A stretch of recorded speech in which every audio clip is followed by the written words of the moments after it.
नमस्कार. Seated science pedagogy paper 2 या सीरीजच्या आजच्या भागामध्ये मी तुम्हा सर्वांचं स्वागत करतो. पहिला प्रश्न आहे, निम्नलिखित में से क्या शिक्षार्थियों में संकल्पनात्मक कमी को समझने के लिए एक उपयोगी रणनीति है? फर्स्ट, प्रश्नोत्तरी सत्रों का आयोजन करना. सेकंड, प्रयोगात्मक कौशलों का अवलोकन करना. 3, अवधारणा मानचित्रण का उपयोग करना. 4, नियमित गृह कार्य देना. आपल्याला इथे विचारलेलं आहे conceptual gap to understand conceptual gap. इथे करेक्ट आंसर है option number 3, using concept map, अवधारणा मानचित्रण का उपयोग करना. Cognitive validity in science curriculum means, विज्ञान की पाठ्यचर्या में संज्ञानात्मक वैधता का अर्थ है. इथे शब्द आहे कॉग्निटिव्ह व्हॅलिडिटी, संज्ञानात्मक वैधता, म्हणजे याचं उत्तर असणार आहे पहा,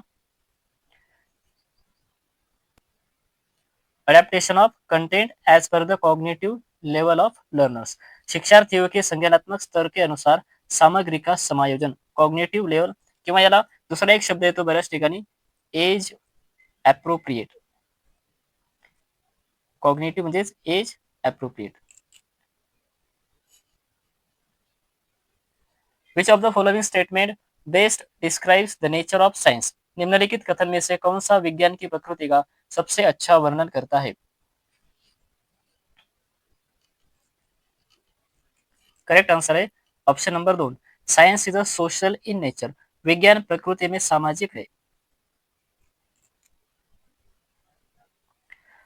which of the following tools is based on the technique of observation. निम्नलिखित में से कौन सा साधन अवलोकन आधारित है? एक, oral test, written test, paper pencil test, anecdotal record.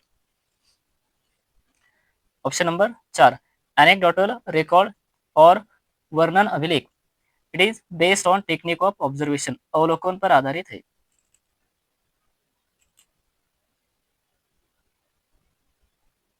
Which of the following can be considered as the most suitable rationale for team teaching? निम्नलिखित में से किसे टीम यानी दल शिक्षण के लिए सबसे उपयुक्त तर्काधार के रूप में शामिल किया जा सकता है? Option number 2, benefits the student विद द डायवर्ट एक्सपर्टाइज. यह विविध सुविज्ञता वाले विद्यार्थियों को लाभ पहुंचाता है. म्हणजे एकाच ग्रुपमध्ये प्रत्येकाचं कौशल्य हे वेगवेगळं असते. According to NCF 2005, good science education is true to life. What does this means? NCF 2005 के अनुसार अच्छी विज्ञान शिक्षा जीवन के प्रति सत्य होती है. इसका क्या अर्थ है? Option number 1, science should be prepare the child to the world of work. विज्ञान बालक को कार्य की दुनिया में प्रवेश हेतु तैयार करे. As a teacher, which one of the following do you find most appropriate for scientific approach to teaching? एक शिक्षक के नाते निम्नलिखित में से किसे आप शिक्षण में वैज्ञानिक विधा के लिए सबसे उपयुक्त समझते हैं?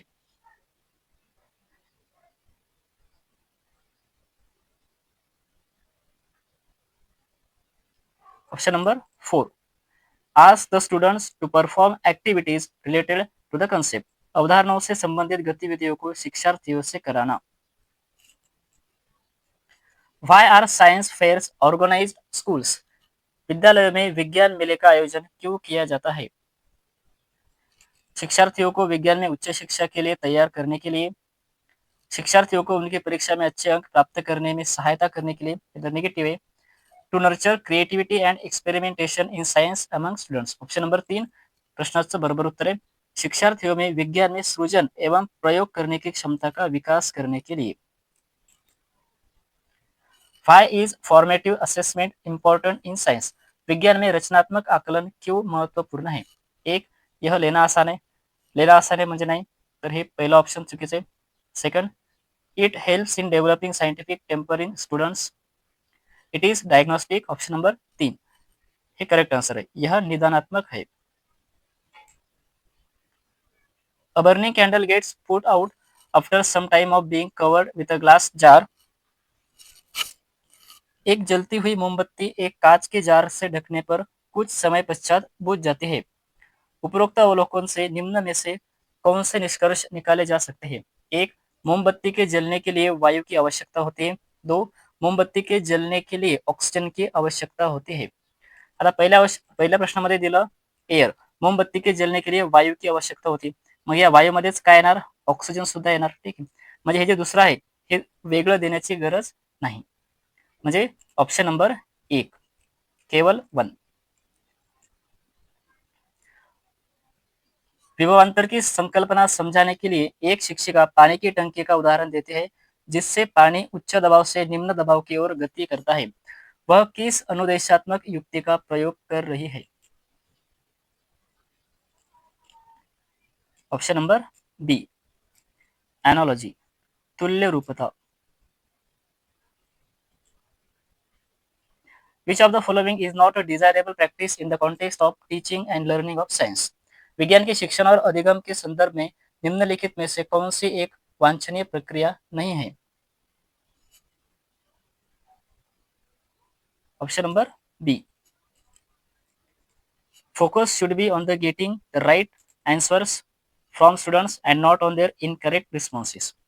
ध्यान छात्रों से सही उत्तर प्राप्त करने पर होने चाहिए, गलत उत्तरों पर नहीं. तर हे निगेटिव्ह आहे.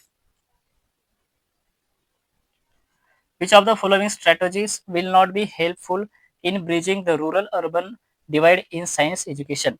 निम्नलिखित में से कौन सी रणनीति विज्ञान शिक्षा में शहर गांव के बीच की खाई को समाप्त करने में मददगार सिद्ध नहीं होगी? नॉट दिलेले बघा, नॉट. पाठ्यचर्या में ग्रामीण जीवन शैलियों को प्रतिबिंबित करना हे तर पॉझिटिव्ह आहे. भोजन जैसे मुद्दों को कृषि अर्थव्यवस्था के संदर्भ में पढ़ना ये पण पॉझिटिव्ह आहे. क्लस्टर और ब्लॉक स्तर पर विज्ञान कैंपों और प्रदर्शनों का आयोजन करना हे पण पॉझिटिव्ह आहे. ग्रामीण स्कूली पाठ्यचर्या को अपेक्षाकृत सरळ संकल्पनाओं पर आधारित करना, तर हे या प्रश्नाचं उत्तर आहे. हे आहे not. Which of the following best explains the concept of cognitive validity of a science curriculum? बघा आता कॉग्निटिव्ह व्हॅलिडिटी हा शब्द आलेला आहे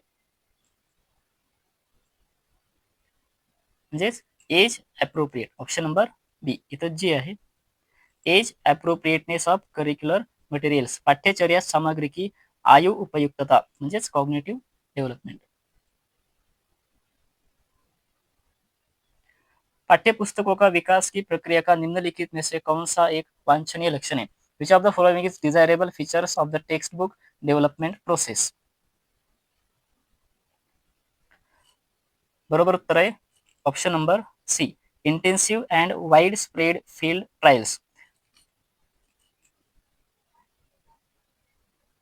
निम्नलिखित में से कौन सा कथन चुंबकीय बल रेखाओं और प्रकाश की किरणों के संबंध में अलग अलग तौर पर सही है? They are theoretical constructs. ये अमूर्त संरचनाएं हैं. बरोबर. They are visual representations that help in understanding physical phenomena. ये दृष्ट निरूपण है जो भौतिक परिघटनाओं को समझने में मदद करते हैं. तो ऑप्शन नंबर बी 1 और 2.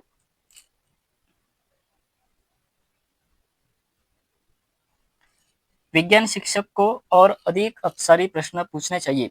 Science teachers need to ask more divergent questions because